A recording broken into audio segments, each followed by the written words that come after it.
Hello, my name's Jan Wood. Welcome to today's episode of Coffee Break. And today my special guest is someone very dear to my heart, which is my Max. And our special topic is Master Seamen's tickets. So every time Max is in town from Broome, he pops in to say hello to his mum and dad, and we do an interview about where he's up to with his nautical career. So thanks for being on today's program. Thanks for having me, Mum. Okay, now you've just done something quite amazing.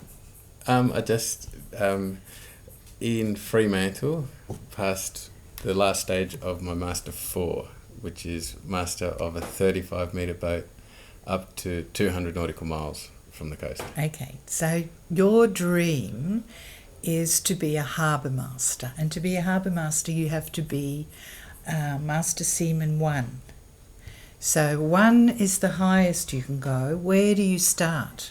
Well, it goes coxswain, Master 5, Master 4, and then the Master 1 is Master of unlimited tonnage ship in unlimited operating area around the world. Okay, so you see these huge cruise boats in at Circular Quay.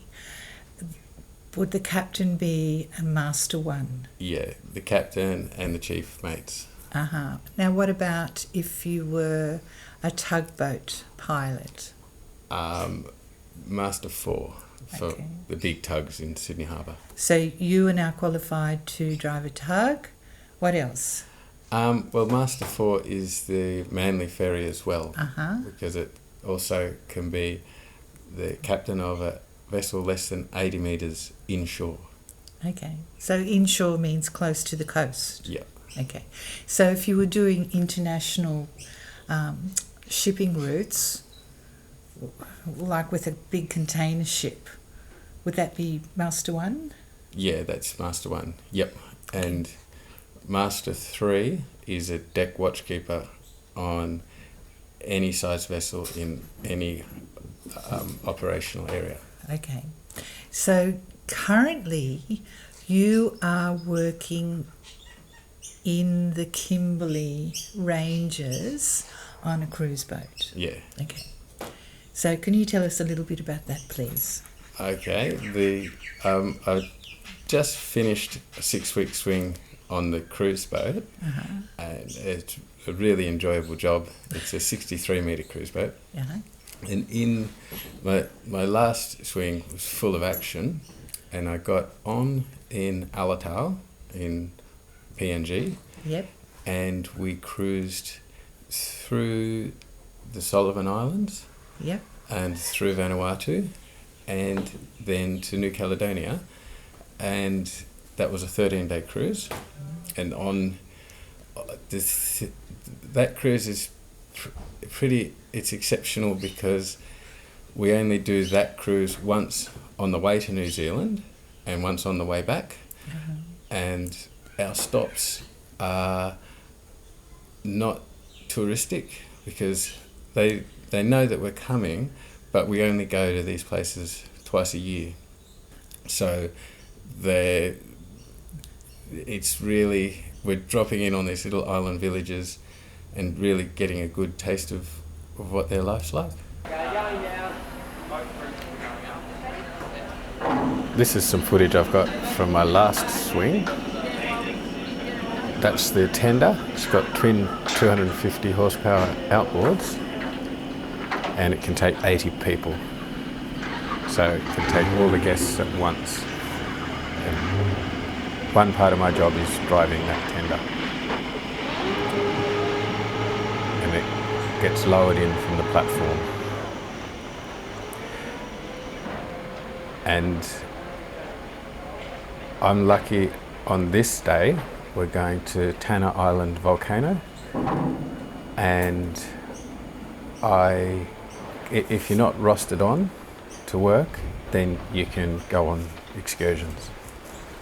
And watch out for the pump, folks. We make the landing, and there's a little bit of swell, so the driver will hold the boat square onto the beach, and everybody gets off.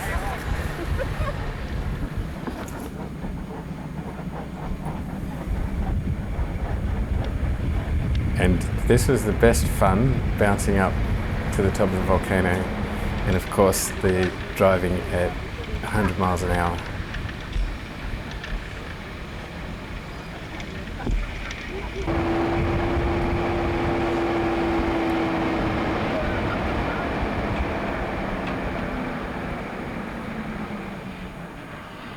It says think safety, but all the guests, we go up to the top of this active volcano and mill around, thinking safety.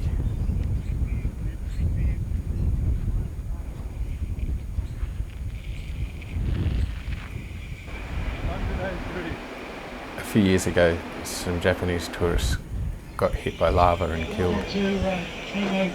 This is the next day. I got to go on another excursion.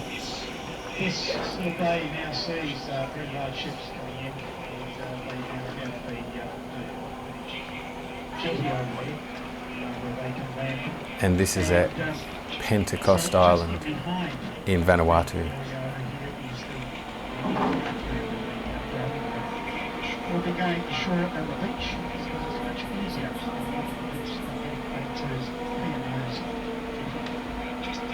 Just down to the right of P&O's jetties, you might be able to see another remnant jetty. That's the old jetties. This is, we get to see the land diving. And that's where the Queen came in Britannia.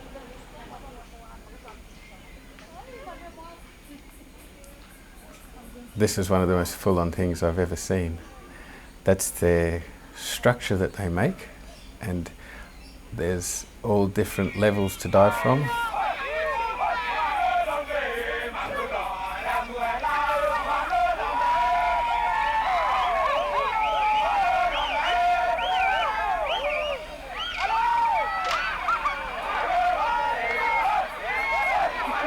And it's just incredible.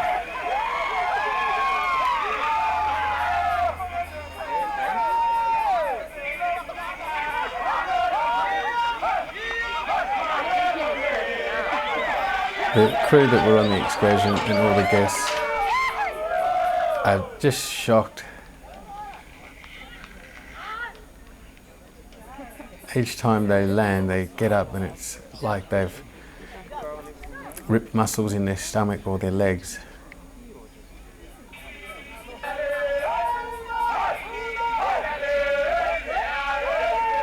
But they've been doing it for thousands of years.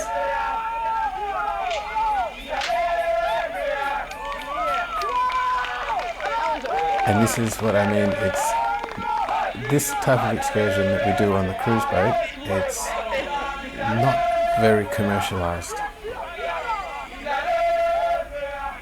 It's very authentic.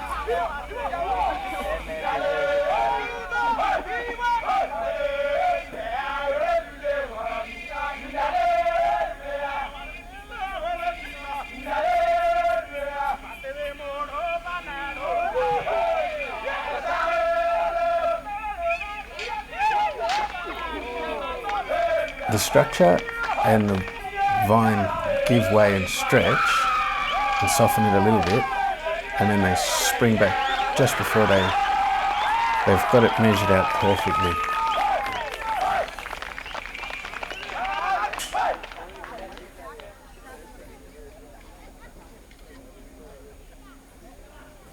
And then it started, they didn't introduce anything, they just did it, and then that was the last jump, and then they all walk off. It's just bizarre how their program, they just put it on, and then once they've finished the show, they're gone.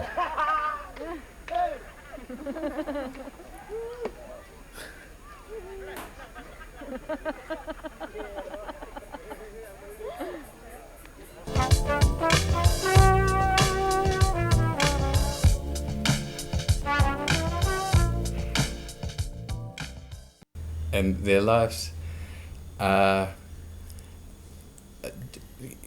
completely different in every way to our lives or the guests on the boat. The guests on the boat are generally retired Australians and retired Kiwis and some Europeans, and they're out to have a good time, and they do have, it's a pretty good cruise. But one day in the Solomons, the guy paddled out to us, and we've got Fijian engineers on board. Yeah. And he asked myself and the Fijian guy if we could give him a container, and we've got water containers, and we've got containers that we've had chemicals in. So I've got two containers, one a 20 litre drum for water, a 20 litre drum that he can put petrol in, and the Fijian guy pulled out a polystyrene box which had fish packed in it that we didn't need. Yeah. And we gave this to the guy in the canoe, and we said, don't put water in that one, and he, from receiving a polystyrene box and two 20 litre containers, he just thanked us so much. He said, "Thanks so much," and he had the biggest smile on his face, and he waved all the way back, and he was canoeing back to his village. And the Fijian guy said to me, "Isn't that nice, Max? He's so happy. It didn't take much to make that guy happy, did it?" I went, "No, that's right. He was happy, just really happy with that." And I was quite, I thought that's a nice comparison to what can make us happy in this life. I know. All the things that we take for granted, but you can imagine if you lived in one of these villages and you didn't have a container, life would be a bit tricky. The most basic things. Okay, so you've been filming your adventures. We take the guests to New Caledonia and they get off, and then we steam to New Zealand, and we got caught in a gale. So this is the cruise boat in 45 knots of wind, but I couldn't film anymore because it was just wetting my camera. But I enjoyed cruising through the gale. I've got some stills. That's the boat this is from the bridge, and then when the wave washes right over the bridge, it's a whiteout. Now you've been at sea for many, many years now, haven't you? I think your first epic trip was when you were about what? When I was about 24. Yeah. Sailing trip. See, what happened, Max used to hang out at Balmain Sailing Club, so there were some cashed up retirees with luxury yachts, but it's a very physically demanding occupation being a yachtsman, so they'd take you along to work the ropes and do the hard haul and carry on all the supplies and stuff. So that way you got to travel basically around the planet. I think you've actually, you might sail a boat from here to Tahiti and then put the boat in storage and then fly back, and then you do the next shift, like you might go from Tahiti to Easter Island or to Cuba. So now quite often you've come on Coffee Break and you bring some of your footage. How about we go on a little trip down memory lane and have a look at your trip through the Panama Canal? Okay. What year was that? 2007. Uh-huh. And it's from the Atlantic side into the Pacific.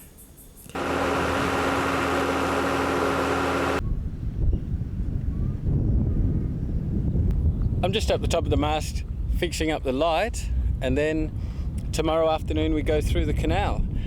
We're in the Caribbean entrance of the Panama Canal in Panama, and the city over there is the industrial town of Colon, and we're in an old US base which is now a marina, so it's rather an interesting spot.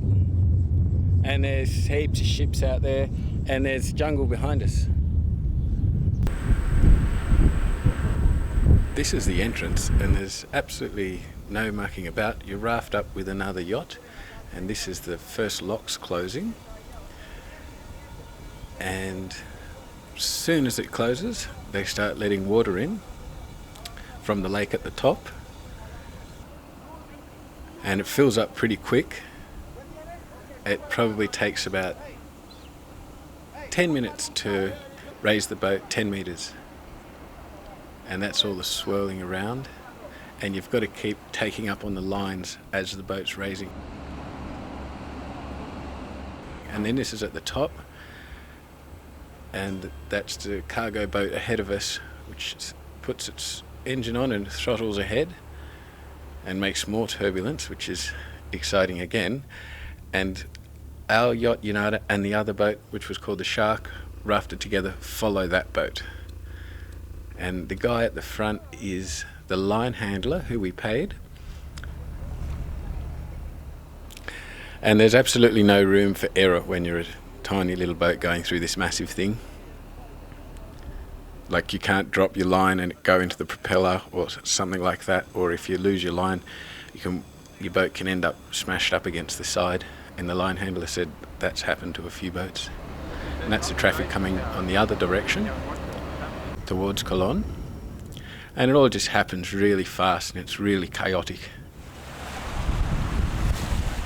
And the next day we go through the lake, and you motor through at about 7 knots, we probably passed about 15 ships like this. And in fact, the rainforest on the sides of the lake is beautiful, so it's really quite a nice place, but it feels pretty dangerous passing all the ships this close. And that's the expansion of the Panama Canal. They're making it wider and deeper to take bigger ships. That ship is a Panamax ship, which means it's the biggest ship that can fit up and down the locks, and they're building a new set of locks to accommodate post-Panamax ships, which are even bigger.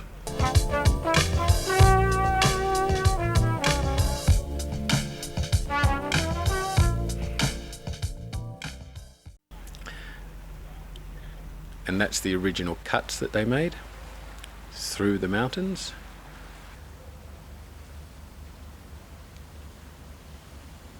And the experience is this all day. It's about 60 miles through the lake, and you're just passing ships going at this speed, at this distance. And when a ship passes a big ship, there's not much room, but they're pretty used to it, because the canal is just like a funnel, funneling ships through. And the locks are always going up and down, water's always coming out.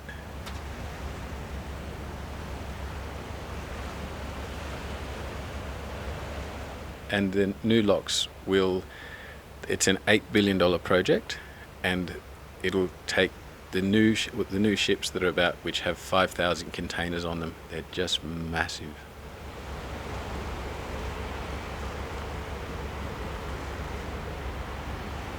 The water is actually quite clean. It's all fresh water in that lake, and they do keep it really clean, but also it's constantly flushing out. Water's constantly coming down each lock all the time. But I did notice that it was pretty pristine, and really quite a nice place actually. And this is coming into the locks to go down. And the locks, they have 2 locks that go down 20 metres on the other side, because the Pacific is a bit higher than the Atlantic. And this is coming in. 350, más 350 con la otra. Dale, 350 David, 350. Ok, no, tiene que ser allá. And then they let the water out and you drop down. And this is that's the Bridge of Americas that goes into Panama City. And that's Panama City.